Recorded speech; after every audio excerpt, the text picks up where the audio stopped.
أنا عندي سؤال.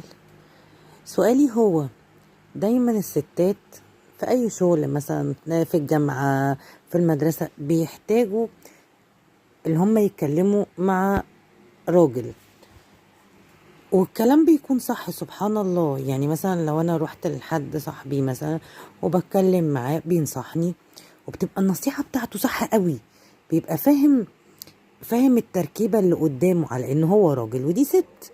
انتوا فاهمين أنا قصدي إيه؟ لكن لما بتوصل لمرحلة الجواز ما بيفهموش بعض إلا من رحم ربي، يعني أنا آسفة. فالتركيبة دي بتبقى غريبة، المفروض اللي تفهمني واحدة ست. ودايما الخوازيق بتيجي من الستات في بعضها، ما تفهموش ازاي يعني. فليه؟ انتوا فاهمين انا قصدي ايه؟